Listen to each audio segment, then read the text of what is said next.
کہ امام مہدی آنے والے. بات سمجھ گئے نا؟ اچھا، دو طرح سے اندازہ ہوتا ہے کہ وہ آنے والے ہیں. چلو کیا بتانا ہے،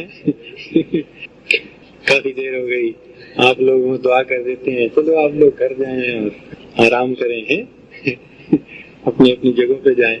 آپ بھی کہیں گے کہ چلو 2-3 دن چھٹی مل گئی تھی، آج پھر کہیں سے نازل ہو گئے.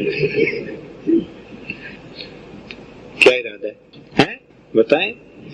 اچھا دیکھیں، حدیث پاک میں آتا ہے نبی علیہ السلام نے ارشاد فرمایا کہ بنی اسرائیل کے 72 فرقے ہوئے اور میری امت کے 73 فرقے ہوئے.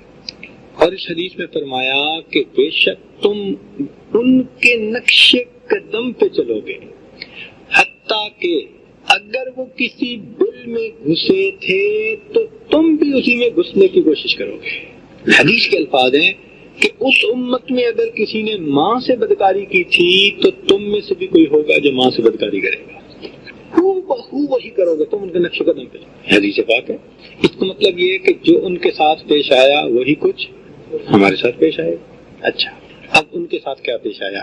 یہودیوں کو اس دنیا میں اللہ نے بڑی نعمتیں دی، مگر یہ قوم بھی بڑی ناشکری قوم تھی. ان کی ناشکریوں کی وجہ سے پھر اللہ تعالیٰ نے ان پر 2 دفعہ مصیبت بھیجی. 2 دفعہ ان پر مصیبت بھیجی. 700 سال انہوں نے عیش کے گزارے اور 700 سال کے بعد پھر اللہ تعالیٰ نے ان سے تخت و تاج چھین لیا اور ان پر ایسے لوگ مسلط کر دیے جنہوں نے ان کو مار پیٹ کے بیت المقدس سے باہر نکالا. پھر اللہ تعالیٰ کی مہربانی ہوئی، کچھ عرصے کے بعد اللہ تعالیٰ نے پھر ان کو وہی نعمتیں دے دی، طاقت دے دی، وہی قوت دے دی، سب کچھ دے دیا. پھر انہوں نے وہی غفلت کی اور 700 سال کے بعد پھر دوسری مرتبہ ان کے اوپر پھر مصیبت آئی. پھر ان کی جو ہے نا خوب پٹائی ہوئی اور جو کچھ بیت المقدس میں تھا 50,000 سواریوں پہ اٹھا کے اس خزانے کو لے کر رومی جو تھے وہ روم میں چلے گئے. اس وقت وہ روم میں ہے سارا کچھ خزانہ.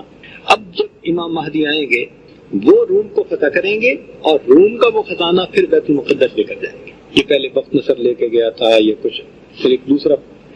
تو 2 مرتبہ یہ واقعہ پیش آیا. قرآن مجید میں بھی اس کا تذکرہ ہے.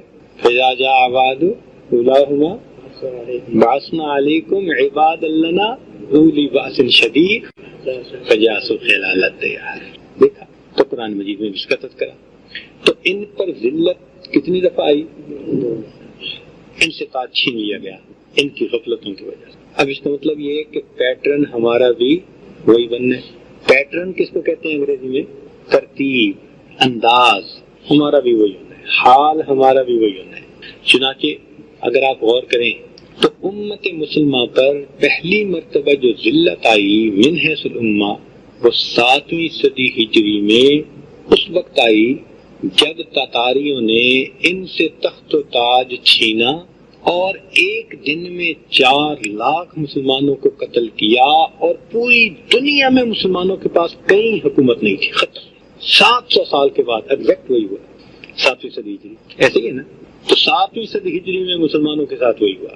اتنا مسلمانوں کے اندر اس وقت کمزوری تھی، ضعف تھا کہ ایک تاتاری عورت نے مسلمان مرد کو کہا خبردار جو یہاں سے ہلا، تو اس پہ اتنا خوف تھا کہ وہ وہیں کھڑا رہا.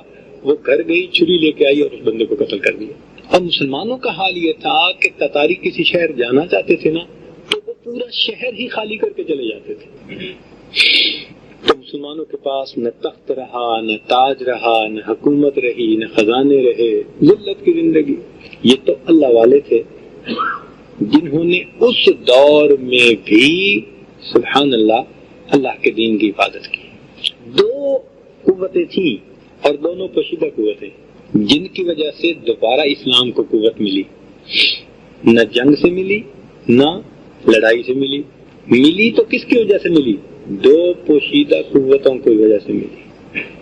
ہوا یہ کہ تاتاری 30 سال گزرنے کے بعد اسلام لے آئے اور انہوں نے اپنے اسلام کا اعلان کیا اور اس کے بعد پھر اللہ نے دوبارہ تخت و تاج مسلمانوں کو عطا کر. چونکہ وہی مسلمان بن گئے تھے جو تاج چھیننے والے تھے، مگر ان کے مسلمان بننے میں 2 خاموش قوتیں تھیں. چلیں اب آپ بتائیں کون کون سے. ایک تو آپ بتا لیں گے, ایک نہیں بتا پائیں گے.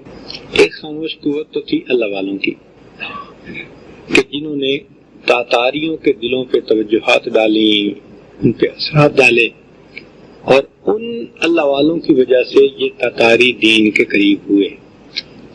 ایک بزرگ تھے احمد دربندی رحمۃ اللہ علیہ. دربند ایک شہر تھا, وہاں رہتے تھے. تو تاتاریوں نے وہاں داخلے کا ارادہ کیا, سارے شہر کے لوگ شہر خالی چھوڑ کے چلے گئے, لیکن احمد دربندی رحمۃ اللہ علیہ اور ان کا ایک خادم وہ مسجد میں آرام سے بیٹھے رہے, اپنا ذکر مراقبہ اللہ اللہ. نقشبندی بزرگ تھے. جب تاتاری آئے اور انہوں نے پورے شہر کو خالی دیکھا تو جو شہزادہ تھا نا کمانڈر, اس نے کہا کہ دیکھو ہماری کتنی دہشت ہے, کتنی ہماری جو ہے نا وہ بہادری ہے کہ دشمن شہر ہی چھوڑ کے چلا گیا. پھر اس کو رپورٹ ملی کہ جناب پورا شہر تو خالی نہیں ہوا, 2 بندے ابھی بھی ہیں. اس کو تو غصہ آیا, اس نے کہا پکڑ کے لاؤ, پیش کرو. چنانچہ پولیس آئی اور احمد دربندی رحمۃ اللہ کو ہتھکڑیاں لگائیں, اور ان کے خادم کو بھی اور ان کو بادشاہ کے سامنے. وہ جو کمانڈر تھا ان کا بادشاہ زادہ, اس نے کہا کہ جب سب نکل گئے تم کیوں نہیں نکلے؟ میں کوئی اپنے گھر میں تو نہیں تھا, میں تو اللہ کے گھر میں تھا. میں کوئی اپنے گھر میں تو نہیں تھا نا, میں تو اللہ کے گھر میں تھا. اس نے کہا پھر اب تمہیں اللہ بچائے گا؟ کہاں میرا اللہ مجھے. انہوں نے جب اللہ کہا نا تو اللہ کے کہنے سے وہ ہاتھ کی جو زنجیر تھی نا, ہتھکڑی, وہ ٹوٹی اور نیچے گری. جیسے ہی وہ نیچے گری نا تو اس شہزادے کے دل پہ ایک روب طاری ہو گیا. وہ سمجھ گیا کہ یہ کوئی عام شخصیت نہیں ہے. چنانچہ اس نے کہا اچھا ٹھیک ہے آپ کو میں یہاں رہنے کی اجازت دیتا ہوں. بہانہ بنا لیا, وہ وہاں رہنے لگے. اب یہ شہزادہ چونکہ متقد ہو چکا تھا دل سے, یہ رات کے اندھیرے میں کبھی کبھی ان کو ملنے آتا. حضرت اس کو نصیحت بھی کرتے, اس پر توجہات بھی دیتے. ایک دن حضرت نے اس کو بتا دیا کہ ایک وقت آئے گا کہ تجھے حکومت ملے گی, تو بادشاہ بنے گا. اس نے کہا جی اچھا میں وعدہ کرتا ہوں کہ اگر مجھے حکومت ملی تو میں اسلام قبول کر کے اپنے اسلام لانے کا اعلان کر دوں گا. اب اگر کروں تو میرے اوپر والے کافر ہیں, وہ مجھے قتل کر دیں گے, تو مجھے اپنی جان بچانی ہے. میں ابھی نہیں یہ کہہ سکتا, لیکن جیسے آپ کہہ رہے ہیں اگر مجھے طاقت ملی, تاج ملا اور میں سب کو بڑا بنا تو میں اسلام کا اعلان کر دوں. چنانچہ 30 سال کے بعد اس نوجوان کو اللہ تعالیٰ نے بادشاہ بنا دیا اور اس نے اپنے اسلام قبول کرنے کا اعلان کر دیا. یوں مسلمانوں کے پاس دوبارہ تو ایک خاموش قوت کون سی تھی, اور ایک خاموش قوت اور بھی تھی. بولے وہ خاموش قوت تھی مسلمان عورتوں کی. مسلمان عورتوں کی تاتاریوں نے جب ملک و سلطنت پہ قبضہ کیا تو انہوں نے مسلمانوں کی جتنی نوجوان عورتیں تھیں سب کو اپنے گھروں میں آباد کر لیا, بیویاں بنا لیا. اب یہ مجبور بچیاں تھیں, جوان العمر تھیں, ان کو ان کافروں نے اپنے گھروں میں رکھ لیا. مگر یہ دل سے تو مسلمان تھی, ایمان والی تھی, اور ایمان ان کے دل میں بڑا پکا تھا. الا من اکرہ وقلبہ مطمئن بالایمان. وہ مجبور تھی, معذور تھی, مگر دل ان کا ایمان پر جمع ہوا تھا. تو انہوں نے ان کے گھروں کو بسایا, ان کی اولادوں کی ماں بنی, مگر اپنے اخلاق و عادات کو انہوں نے نہیں چھوڑا, بلکہ اپنی خوش خلقی سے, اپنے فہم سے, اپنے عادات سے, خدمت سے انہوں نے اپنے خامدوں کے دل کو رام کر لیا. چنانچہ تاتاری نوجوان جو تھے وہ مسلمان عورتوں کے اخلاق سے بہت متاثر ہیں. یہ بڑی اچھی عورتیں ہیں, اتنا حسن سلوک ان کے اندر, اتنی خاوند کی خدمت ان کے اندر, اتنا یہ اچھی ہیں, اتنا یہ فلاں ہیں. چنانچہ انہوں نے ان عورتوں کو گھروں کے اندر فل آزادی دے دی. جب بندہ بیوی سے خوش ہوتا ہے تو گھر میں پھر اسی کی چلتی ہے. تو یہی حال ان مسلمان عورتوں کا ہوا. چنانچہ ان مسلمان عورتوں کو جب گھر میں کھل کے رہنے کا اختیار ملا تو انہوں نے اپنے بچوں کو دین سکھانا شروع کر دیا. ہر گھر ایک خاموش مدرسہ بن گیا. بغیر دین کا نام لیے اسلام کی ان بیٹیوں نے دین کا کام کرنا شروع کر دیا. نبی علیہ السلام کی سنتوں کو بچوں میں زندہ کرنا شروع کر دیا, آداب کو, اخلاق کو, تعلیمات کو ان کے اندر زندہ کرنا شروع کر دیا. یہ وہ نسل تھی جو 30 سال کے بعد, جنریشن گیپ کو ہوتا ہے نا, وہ 30 سال کا ہوتا ہے, کہتے ہیں نا جی اگلی نسل. تو یہ وہ نسل تھی جو ان مسلمان ماؤں کی گود میں پلی اور بالآخر 30 سال میں انہوں نے اپنے اوپر والوں کا بوجھ خود اٹھا لیا اور اوپر والے بوڑھے ہو کے پارے ہو گئے. یہ وہ نسل تھی جن کو ادھر ماؤں نے تیار کیا تھا اور ادھر اللہ والے نے وقت کے حاکم کو تیار کیا. تو حاکم نے جب اعلان کیا ان بچوں نے فوراً دین کو قبول فرما لیا. ہے ایاں شورش تاتار کے افسانے سے پاسباں مل گئے کعبے کو صنم خانے سے. آج لوگ پوچھتے ہیں یہ صوفی لوگ کیا کرتے ہیں؟ بتاؤ نا بھائی، تاتاریوں سے کس نے تاج لیا؟ تمہاری تلواروں نے؟ تم نے قوت بازو سے اپنے جو ہے نا وہ تاج کو واپس لیا تھا؟ نہیں. تو کیسے لیا؟ اللہ والوں کی باطن کی قوت نے. مسلمان بیٹیوں کی حیا اور پاک دامنی کی زندگی نے، اچھے اخلاق نے بالآخر اسلام کو دوبارہ عزت عطا فرمائی. تو بہرحال یہ تو تفصیل درمیان میں آ گئی. تو بات کرنی یہ تھی کہ مسلمانوں کو پہلی ذلت کتنے عرصے کے بعد ملی اور اب اس کے بعد کتنا عرصہ گزر گیا؟ اس کا مطلب تو یہ کہ بالکل ایگزیکٹ وقت آ گیا ہے اور ہم اب بھی سیدھے نہیں ہوئے. ہماری غفلتوں کا حالم وہی ہے، جاگے کوئی نہیں. ہم ہر بندہ بس اپنی جنت بسانے میں لگا ہوا ہے، دنیا سمیٹنے میں لگا ہوا ہے. جو دین کا کام کرنے والے ہیں ان کو کہتے ہیں یہ تو جاہل ہیں. علماء کو پڑھا لکھا ہونا چاہیے. یعنی ایک جگہ مفتی صاحب تشریف لائے تو ماشاءاللہ کافی جید عالم تھے، مفتی تھے.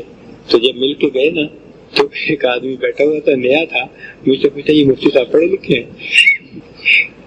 خیر اس کی تو میں نے مٹی پلید اچھی طرح کی، لیکن حیرت مجھے اس بات پر ہوئی، اندازہ لگاؤ کہ میں کہہ بھی رہا ہوں مفتی صاحب ہیں، مفتی صاحب چلے گئے، اچھا مفتی صاحب آپ تشریف لے جائیے. تو مجھے پوچھا یہ مفتی صاحب پڑھے لکھے ہیں؟ یعنی عقل سوچ اتنی الٹی ہو گئی کہ آج پڑھے ہوئے دین پڑھے ہوئے بندے کو لوگ ان پڑھ سمجھتے ہیں اور جو دنیا کے پیچھے بھاگنے والا ہو اور ٹک مٹ جانتا ہو اس کو سمجھتے ہیں کہ یہ پڑھا لکھا ہے. تو سدھرے تو ہم اب بھی نہیں نا. اور پھر 7 سال گزر گئے. اس کا مطلب یہ ہوا کہ دوسری باری اب قریب ہے. اب چونکہ دوسرے باری قریب ہے تو اس کا منظر اب سج گیا. اب آج ہو، کل ہو، پرسوں ہو، جب ہو اللہ جانے، ہمیں کیا پتا. ہمارا دماغ ایسا نہیں کہ ہم کیا پہ لگائیں، لیکن اتنا پتہ لگتا ہے کہ کچھ ہونے والا ہے. کیا ہونے والا ہے؟ کچھ ہونے والا ہے. اس لیے کہ ہم غفلتوں سے باز نہیں آ رہے. اللہ اکبر کبیرہ. تو اب سمجھ آ گئی نا کہ بھائی منظر سج رہا ہے. اچھا دوسرا طریقہ، نبی علیہ السلام نے ارشاد فرمایا کہ میرے بعد میری امت میں ہر صدی کے شروع میں کچھ لوگ آئیں گے جو میری سنتوں کو زندہ کریں گے، بدعتوں کو ختم کریں گے، دین کی تجدید کر دیں گے. ان کو مجدد کہا جاتا ہے. ہر صدی میں مجدد آتے رہے جن کی وجہ سے اللہ تعالیٰ نے مختلف مواقع پر دین کو زندہ کیا. جیسے رسول آتے رہے نا پہلے، ایسے ہی ہر 100 سال کے اندر مجدد آتے رہے. پھر جیسے رسولوں میں اولو العزم رسول آئے تو ان مجدد حضرات کے اندر بھی بڑے مجدد بھی آئے کچھ عرصے کے بعد. مثال کے طور پر اگر آپ غور کریں تو 5ویں صدی ہجری میں شیخ عبدالقادر جیلانی رحمۃ اللہ علیہ تشریف لائے. 6 صدی کا شروع، 5ویں ختم ہو گئی اور وہ بڑے مجدد تھے. ان کے بارے میں کتابوں میں لکھا ہے کہ لاکھوں لوگ دین پر آئے اور انہوں نے توحید پر لوگوں کو جمع کر دیا. اور ایسا اللہ نے ان کو درس دیا نا، اس کی قوت دی تھی کہ ایک مرتبہ انہوں نے اللہ کے جلال پر بیان کیا تو 15 جنازے مجمع میں سے اٹھے اور قبرستان لے جانے کے 15 جنازے اٹھے.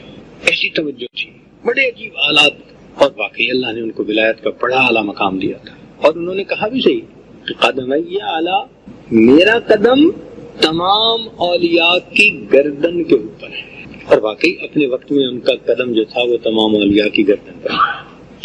تو وہ اپنے وقت کے کیا تھے؟ بڑے مجدد تھے اپنے وقت کے.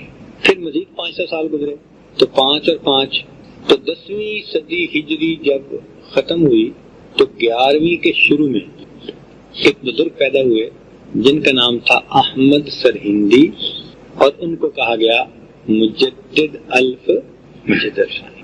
سمجھا گئے؟ یہ دوسرے بڑے مجدد آ گئے. اور اب 15ویں صدی شروع ہو گئی. 1425 جو ہم کہتے ہیں تو اس کا کیا مطلب ہوتا ہے کہ صدی کون سی چل رہی ہے؟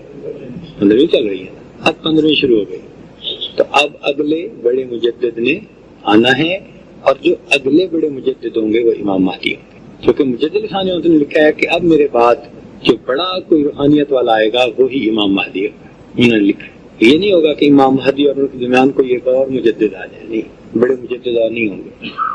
اس لیے اس ترتیب سے بھی اگر دیکھیں تو کیا لگتا ہے کہ امام